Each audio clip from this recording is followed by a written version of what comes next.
Mon frère s'est levé et a annoncé fièrement lors du dîner, « Maman et papa me cèdent l'entreprise familiale. Tu n'auras rien, petite sœur. » Toute la table a applaudi et a levé ses verres. J'ai juste souri, pris une gorgée de vin, et dit calmement, « Papa, dois-je leur dire maintenant ou le feras-tu » Sa fourchette a heurté l'assiette avec un bruit métallique. Je suis Sophie Turner, j'ai 28 ans, et c'est le moment exact où la dynastie soigneusement construite de ma famille a volé en 1 million de petits morceaux juste au-dessus de la dinde de Thanksgiving. Pendant toute ma vie, j'avais été l'enfant invisible, la remplaçante, la belle-fille qui était censée s'asseoir sagement dans un coin. Sourire joliment et applaudir pendant que les hommes de la famille prenaient les rênes de l'empire manufacturier de plusieurs millions de dollars que mon grand-père avait bâti de zéro. J'avais passé des années à regarder mon frère se pavaner avec une arrogance imméritée, traitant l'entreprise familiale comme sa tirelire personnelle tout en ne contribuant absolument en rien à sa croissance réelle ou à sa survie. Ce soir était censé être son couronnement ultime. La grande annonce où mes parents le couronnaient officiellement président-directeur général et unique héritier, m'excluant complètement de l'héritage pour lequel j'avais secrètement saigné. Ils pensaient que j'allais juste m'asseoir là et accepter. Ils pensaient que j'étais juste une fille naïve qui ne comprenait pas comment fonctionnait le pouvoir au sein des entreprises. Mais ce qu'ils ne savaient pas, c'est que pendant qu'ils étaient occupés à préparer son trône, j'avais déjà acheté le royaume entier juste sous leur nez. Avant que je vous dise ce qu'il a dit, et ce qui s'est passé après que je sois sorti, dites-moi, quelle heure est-il pour vous en ce moment? Et d'où regardez-vous? Je suis curieuse de voir jusqu'où cette histoire va voyager. Le silence qui s'est abattu sur la salle à manger privée du restaurant était absolu et étouffant. Une seconde auparavant, mes tantes, mes oncles et mes cousins levaient leurs verres en cristal coûteux, le visage rouge de vin et de joie festive pour Nathan. Maintenant, ils étaient figés comme des statues, leurs yeux allant nerveusement de moi à mon père tremblant, Robert, et à mon frère furieux, Nathan. Ma mère, Margaret, a été la première à essayer de sauver l'atmosphère brisée. Elle a laissé échapper un rire aigu et nerveux, agitant la main de manière dédaigneuse dans ma direction comme si j'étais un enfant en bas âge faisant une crise de colère. « Oh, Sophie, arrête d'être aussi dramatique » m'a-t-elle grondé, sa voix dégoulinante de ce ton condescendant et familier qu'elle utilisait toujours quand j'osais sortir du rang. « C'est la soirée spéciale de Nathan. Ne la gâche pas avec l'une de tes petites blagues. » Mais je n'ai pas ri, et je n'ai pas rompu le contact visuel avec mon père. Robert Turner était assis en bout de table, son visage se vidant de ses couleurs, me fixant comme s'il venait de voir un fantôme. Il savait. Il n'en connaissait pas encore toute l'étendue, mais il savait que je ne plaisantais pas. Nathan, cependant, était trop aveuglé par son propre ego pour comprendre la situation. Il a frappé la table de sa main, faisant trembler l'argenterie. « Sérieusement, Sophie, tu ne peux même pas me laisser avoir une seule soirée. Tu dois toujours tout ramener à toi » a-t-il craché, son visage tordu dans un rictus hideux. Maman et papa me cèdent les actions majoritaires lundi. C'est fait. Les documents sont chez les avocats. Tu vas recevoir une belle petite allocation de fonds en fiducie. Alors, assieds-toi, tais-toi et sois reconnaissante d'obtenir quoi que ce soit. J'ai lentement posé mon verre de vin, le doux tintement résonnant comme un coup de feu dans la pièce morte et silencieuse. Je me suis penché en arrière sur ma chaise, croisant les bras, et j'ai laissé un sourire lent et terriblement calme s'étaler sur mon visage. Les documents sont peut-être chez les avocats, Nathan, ai-je dit, gardant ma voix parfaitement égale. Mais je te suggère de lire réellement les statuts de l'entreprise avant de commencer à choisir de nouveaux meubles de bureau parce que papa ne peut pas te céder les actions majoritaires. Il ne les a pas.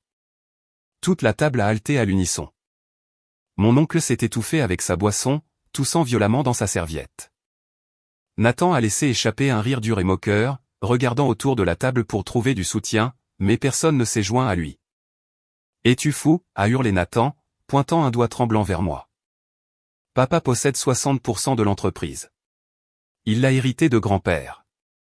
J'ai finalement détourné mon regard de mon père pour regarder mon frère, le plaignant pendant juste une fraction de seconde avant que les décennies de ressentiment ne durcissent complètement mon cœur. Non, Nathan. Papa a hérité de 40% de l'entreprise. Grand-père a distribué les autres 20% parmi ses partenaires fondateurs et la haute direction pour s'assurer que la famille ne pourrait pas détruire aveuglément l'entreprise par pure incompétence. Une chose contre laquelle il avait explicitement mis en garde. J'ai fait une pause, laissant la réalité de mes mots pénétrer l'air épais et lourd. Papa dirige cette entreprise sous l'illusion d'un contrôle total parce que ses actionnaires minoritaires ont toujours voté avec lui par respect pour grand-père. Mais ils ne te respectent pas, Nathan. Et ils ne te font certainement pas confiance pour diriger une chaîne d'approvisionnement de 200 millions de dollars. Alors, quand ils ont entendu que papa prévoyait de remettre les clés à un homme dont la seule réalisation notable est d'avoir accidenté 3 voitures de luxe en 5 ans, ils ont décidé qu'il était temps d'encaisser. J'ai mis la main dans mon sac fourre-tout de marque posé sur la chaise à côté de moi et j'en ai sorti un épais dossier juridique relié en cuir. Je l'ai jeté au centre de la table. Il a glissé parfaitement sur la nappe blanche, s'arrêtant juste à côté du centre de table. Et c'est moi qui les ai rachetés, ai-je conclu, regardant le sang se retirer complètement du visage de Nathan. Pour comprendre l'ampleur de la trahison que ma famille a ressentie à ce moment-là, vous devez comprendre la fondation toxique sur laquelle nos vies entières étaient construites. Depuis que j'étais une petite fille, la maison Turner fonctionnait selon une hiérarchie stricte et tacite. Nathan était le fils, et le reste d'entre nous n'étions que des planètes censées orbiter autour de son génie. Il était le fils aîné, l'enfant prodige, l'héritier incontesté de l'empire industriel Turner. Peu importait qu'il ait à peine obtenu son diplôme d'études secondaires, qu'il ait été renvoyé de 2 écoles de commerce prestigieuses différentes pour avoir fait la fête, ou qu'il n'ait eu aucun intérêt pour la fabrication. Il était un homme portant le nom de famille Turner, et dans la vision du monde dépassé de mon père, c'était la seule qualification dont il avait besoin. Mais j'étais différente. Je ne voulais pas aller au bal des débutantes ou passer mes week-ends à faire du shopping avec les amis du club de loisirs de ma mère. Je voulais être dans l'usine. Mon grand-père, Charles Blake, était la seule personne dans la famille qui me voyait vraiment. Quand j'avais 8 ans, il me faisait sortir en douce de la maison les samedis matins et m'emmenait à l'usine de fabrication. L'odeur de graisse, d'ozone et de métal chaud était mon parfum. Grand-père Charles me faisait parcourir les chaînes de montage, m'expliquant les subtilités de l'offre et de la demande, des marges de coûts et des cadres logistiques. Il me traitait comme une égale, comme quelqu'un dont le cerveau comptait. « Tu as l'esprit d'une bâtisseuse, Sophie, me disait-il souvent, en tapotant mon front avec son doigt calleux. Ton frère veut porter la couronne, mais toi tu veux réellement construire le royaume. Ne les laisse jamais te dire que tu n'as pas ta place dans cette pièce. » Quand grand-père Charles est décédé soudainement pendant ma première année d'université, tout mon monde s'est effondré. Pas seulement parce que j'avais perdu mon mentor et mon meilleur ami, mais parce que mon père est immédiatement intervenu dans le vide du pouvoir et m'a claqué la porte au nez. Je venais de déclarer ma spécialisation en finance et en gestion de la chaîne d'approvisionnement, espérant rendre mon grand-père fier. Je suis rentré à la maison pour les funérailles et j'ai fièrement parlé à mon père de mes projets universitaires. Je n'oublierai jamais l'expression d'agacement pur et dédaigneux sur son visage. « C'est bien, Sophie, » avait dit Robert, sans même lever les yeux de ses documents. « Mais ne te stresse pas avec ces sujets lourds. L'entreprise est la responsabilité de Nathan. Concentre-toi juste sur le fait de trouver un bon mari et de nous donner des petits-enfants. » Ce fut une gifle, un effacement total de mon identité et de mes capacités. Pendant des années, j'ai regardé depuis les coulisses pendant que l'on remettait à Nathan des postes de direction de haut niveau pour lesquels il n'était absolument pas qualifié. Je l'ai regardé commettre des erreurs logistiques catastrophiques qui ont coûté des millions à l'entreprise, seulement pour que mon père le tire discrètement d'affaire et couvre les pertes. Pendant ce temps, j'ai obtenu mon diplôme en tête de ma classe, j'ai obtenu ma maîtrise en administration des affaires dans une université prestigieuse de la Ivy League, et je suis allé travailler pour une société de capital investissement impitoyable à New York. J'ai appris à démanteler des entreprises, à analyser leurs faiblesses et à les reconstruire pour un profit maximum. Je suis devenu un requin dans un océan d'hommes qui me sous-estimaient constamment. Chaque fois que j'essayais d'offrir des conseils à mon père sur les marges défaillantes de notre entreprise familiale, il me raccrochait au nez. Chaque fois que je soumettais une proposition stratégique, Nathan la jetait à la poubelle et me disait de rester à la place d'une femme. Il pensait que mon silence au cours des dernières années était de la soumission. Il pensait que j'avais finalement accepté mon rôle de petite sœur vaincue et inutile. Il n'avait aucune idée que j'attendais simplement dans les hautes herbes, aiguisant mes dents et étudiant l'échiquier de l'entreprise jusqu'à ce que je sois prête à les mettre échec et mat en un seul coup. La prise de contrôle hostile de la propre entreprise de ma famille n'était pas un acte de vengeance impulsif. C'était une opération militaire soigneusement calculée qu'il m'a fallu 3 années exténuantes pour exécuter. Travailler dans le capital investissement m'avait appris une vérité indéniable, l'argent parle, mais l'effet de levier hurle. Je savais que mon père détenait 40% des actions et que ma mère en détenait 10%. Combinés, ils avaient exactement 50%. C'était une impasse, une sécurité intentionnelle instaurée par grand-père Charles pour s'assurer que les grandes décisions de l'entreprise nécessitaient au moins un vote externe des actionnaires minoritaires. Ces détenteurs minoritaires étaient 5 hommes âgés, les plus vieux amis et partenaires fondateurs de grand-père qui détenaient chacun exactement 4%. Ils étaient à la retraite, vivant sur des terrains de golf en Floride et en Arizona, complètement déconnectés des opérations quotidiennes de l'entreprise. Je savais aussi que l'ascension imminente de Nathan au poste de président-directeur général les terrifiait. Il recevait les rapports financiers trimestriels. Il voyait les marges bénéficiaires chuter, la dette massive que Nathan accumulait et les dépenses imprudentes. Il savait que l'entreprise saignait, et il savait que mon père était trop aveuglé par sa fierté archaïque et patriarcale pour arrêter son fils. Alors, j'ai commencé à passer des appels téléphoniques.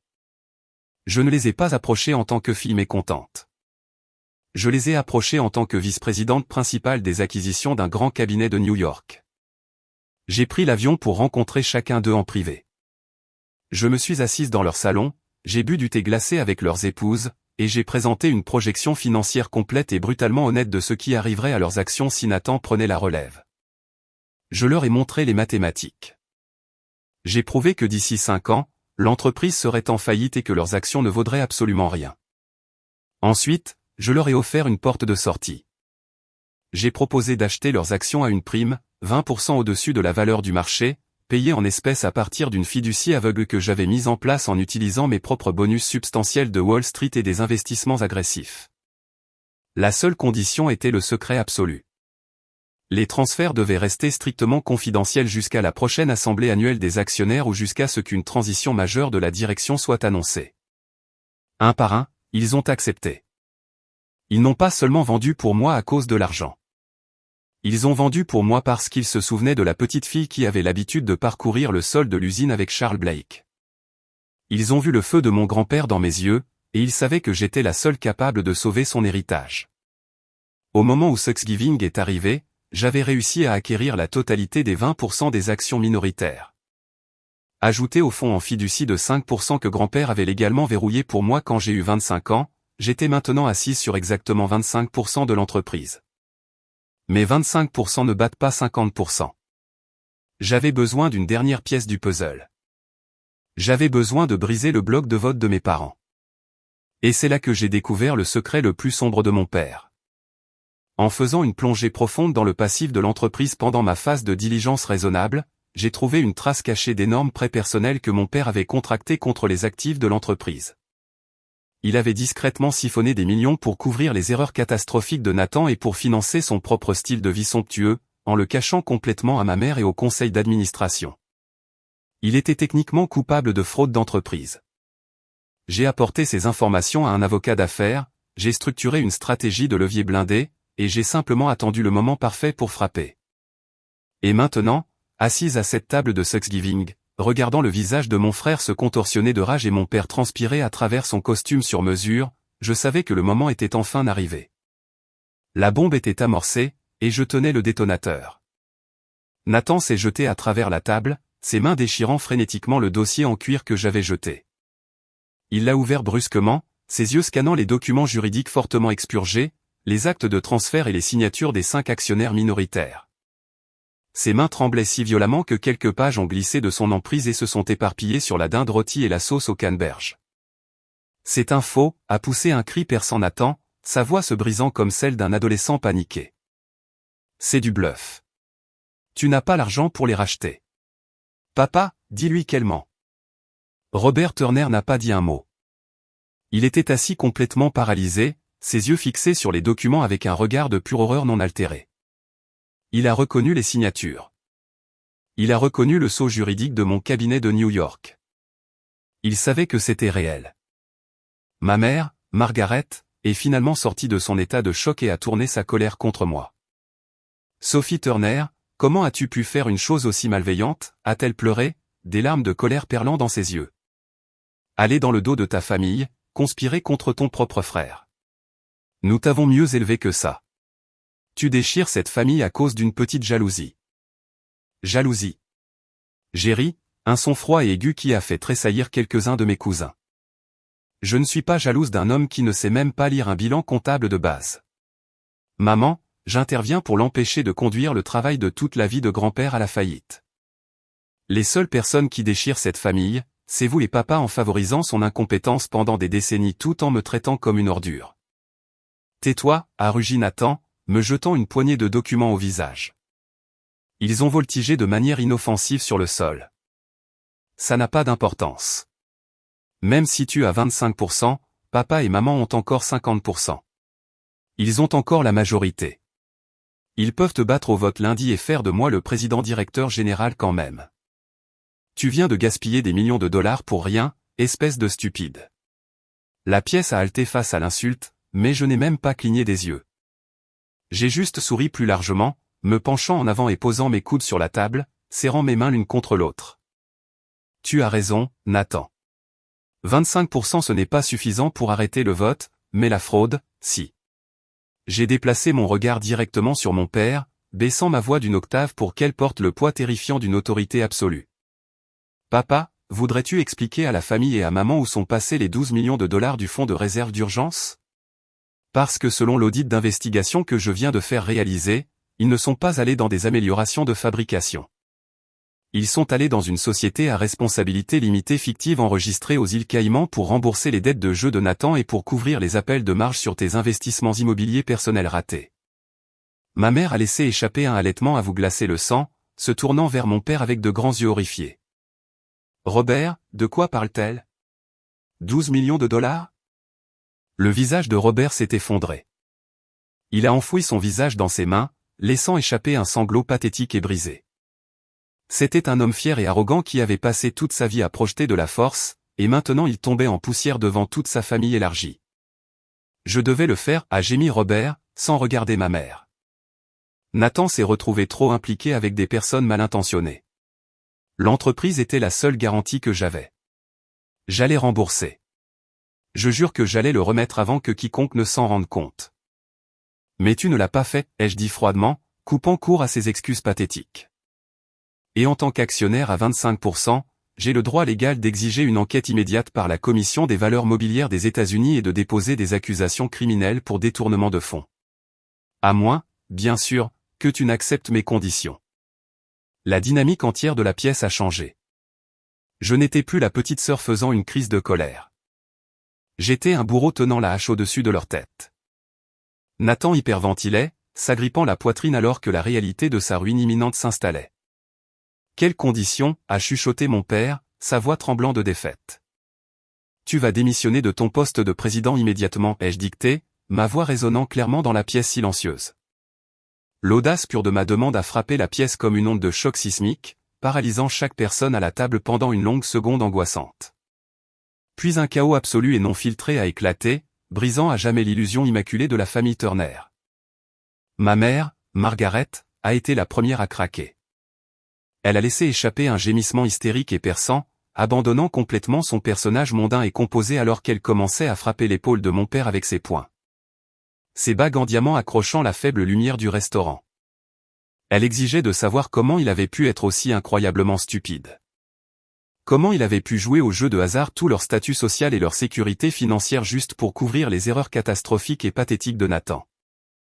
La famille élargie, mes tantes, mes oncles et mes cousins, qui venaient d'acclamer le couronnement de Nathan, ont soudainement réalisé que leurs propres dividendes confortables et fonds en fiducie, qui étaient intrinsèquement liés à la valorisation de l'entreprise, étaient maintenant complètement compromis par le détournement de fonds illégal de mon père.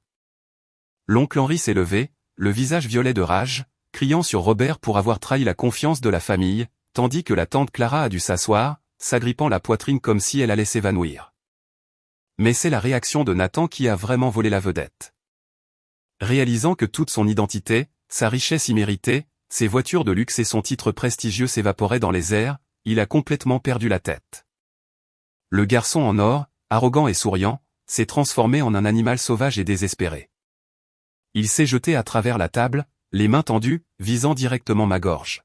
« Je vais te tuer », a-t-il crié, de la salive volant de ses lèvres, ses yeux maniaques et écarquillés par une terreur pure. Je suis l'héritier. Je suis le président directeur général. Tu n'es rien d'autre qu'une petite fille jalouse et amère. Je vais te détruire.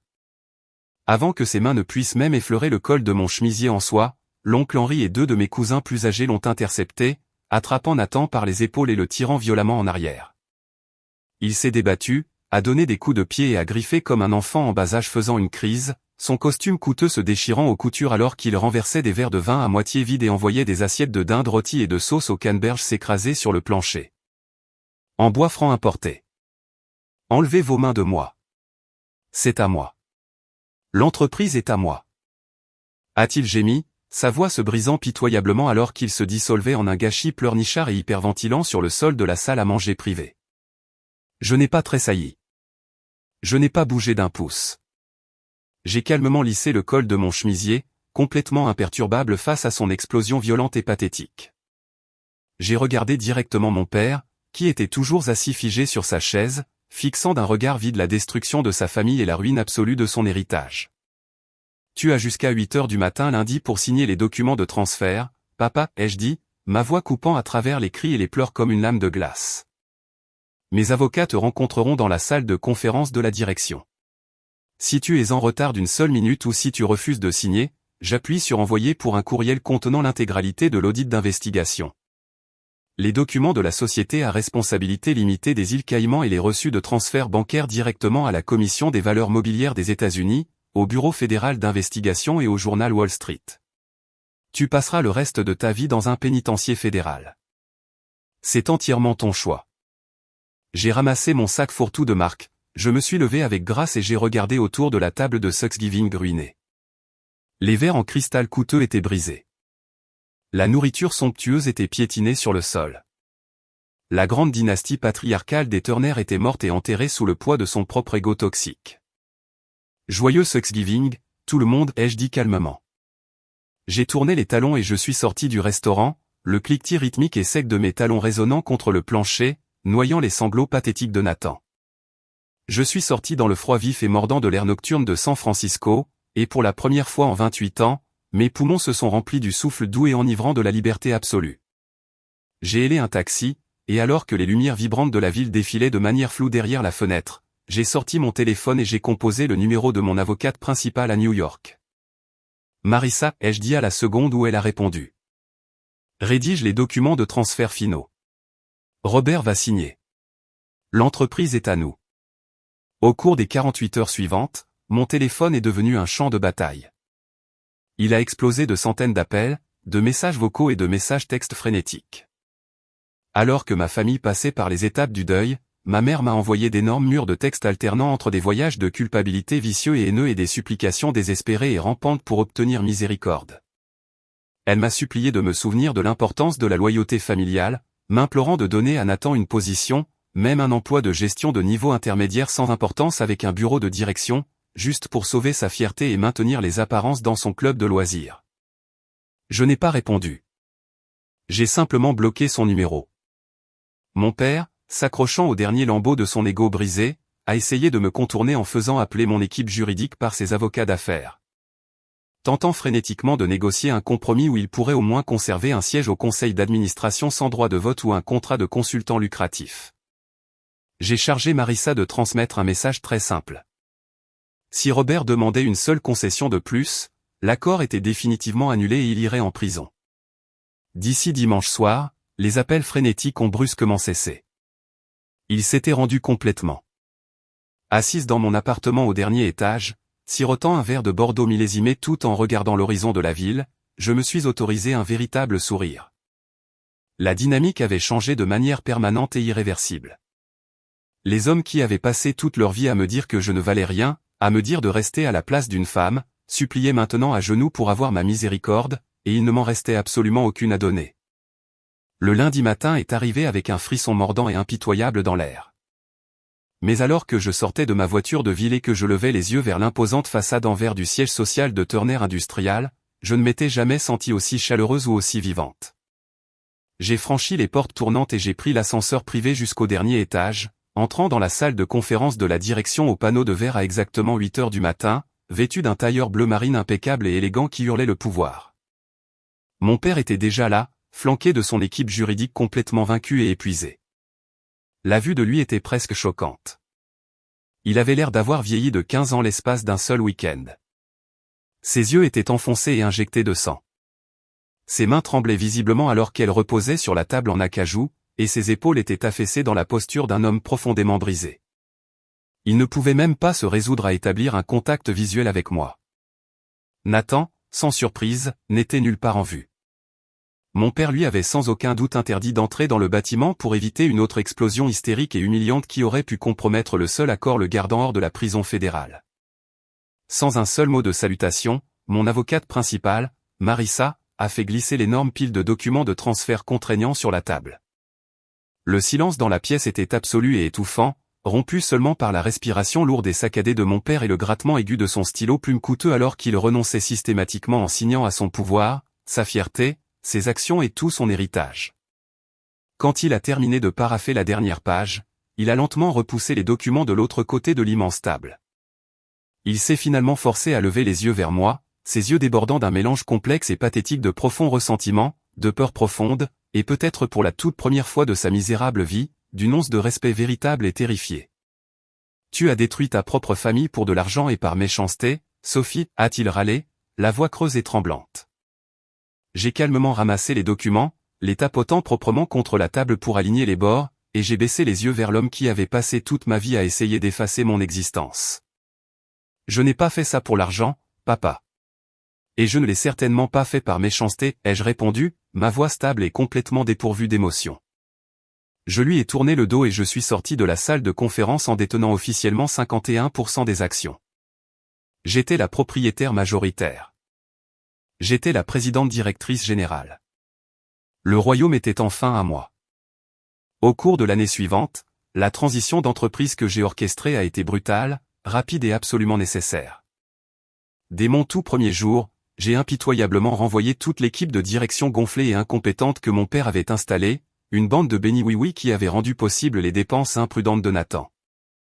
J'ai mis en œuvre une restructuration financière rigoureuse et intransigeante, liquidant les actifs sous-performants pour rembourser agressivement les montagnes massives de dettes que Nathan avait accumulées. J'ai modernisé notre chaîne d'approvisionnement mondiale avec une technologie de pointe que l'ancien régime obstiné avait ardemment refusé d'adopter. Plus important encore, j'ai ramené les ingénieurs vétérans, les chefs d'atelier et les femmes brillantes que mon père avait systématiquement marginalisés, en leur donnant des incitations lucratives de partage des bénéfices et une véritable voie dans l'avenir de l'entreprise. En 18 mois à peine, nos marges bénéficiaires ne se sont pas seulement redressées, elles sont montées en flèche, battant tous les records de l'entreprise. L'industrie manufacturière a pris la chose au sérieux et j'ai rapidement fait la couverture de grands magazines nationaux d'affaires. Non pas comme une riche héritière privilégiée, mais comme une spécialiste impitoyable et brillante du redressement d'entreprises qui avait sauvé un empire du bord du gouffre. Quant à ma famille toxique, la fracture a été permanente et absolue. Dépouillé de son énorme salaire et confronté à la réalité de ses actes, mes parents ont été contraints de réduire considérablement leur train de vie, vendant leur vaste domaine et déménageant dans une communauté de retraités calme et banale en Floride. Ils vivent entièrement des modestes dividendes de leurs actions minoritaires restantes, que je me suis assuré de rendre strictement sans droit de vote et solidement verrouillés derrière des formalités administratives d'entreprise. La descente de Nathan a été beaucoup plus abrupte. Dépouillé de son fonds en fiducie illimité, de ses cartes de crédit platine et de son titre de cadre non mérité, tout son cercle social de flatteurs et de femmes vénales l'a abandonné instantanément. Ses voitures de luxe ont été saisies, sa copropriété du centre-ville a été saisie, et il a finalement touché un fonds brutal. J'ai entendu dire par les rumeurs de l'entreprise qu'il travaille actuellement dans un emploi de vente à commission de niveau intermédiaire misérable dans un autre État. Finalement forcé de faire face à la réalité dure et impitoyable de devoir réellement travailler pour gagner sa vie comme une personne normale. Nous n'avons pas échangé un seul mot depuis ce dîner de Thanksgiving explosif. Et je préfère qu'il en soit exactement ainsi. Je n'ai pas seulement gagné une entreprise de plusieurs millions de dollars. J'ai gagné ma liberté permanente. J'ai prouvé sans l'ombre d'un doute qu'un véritable héritage n'est pas quelque chose dont on hérite simplement grâce à une lignée privilégiée ou un genre spécifique. C'est quelque chose que l'on forge de ses propres mains nues, de sa propre intelligence vive et de sa propre résilience inébranlable. Assise dans l'ancien bureau de mon grand-père aujourd'hui, regardant par les fenêtres allant du sol au plafond la vaste usine bourdonnante en contrebas, je sens enfin sa fière présence se tenant juste à côté de moi. Je ne suis plus la petite sœur invisible et oubliée, assise sagement dans l'ombre, attendant des miettes d'affection. Je suis l'unique architecte de mon propre empire, la reine incontestée et incontestable de la salle de conférence, et le pire cauchemar absolu de quiconque ose jamais me dire de rester à ma place. Et s'il y a une leçon profonde que je veux que tous ceux qui regardent cette vidéo retiennent de mon histoire, c'est celle-ci: ne sous-estimez jamais, au grand jamais, les personnes silencieuses dans la pièce. Nous ne sommes pas silencieuses parce que nous sommes faibles et nous ne sommes pas dociles parce que nous sommes vaincus. Nous sommes silencieuses parce que nous sommes occupés à comploter notre victoire ultime. Et quand nous décidons enfin de frapper, nous prendrons absolument tout. Cette histoire est entièrement fictive et destinée uniquement à des fins de divertissement et d'éducation.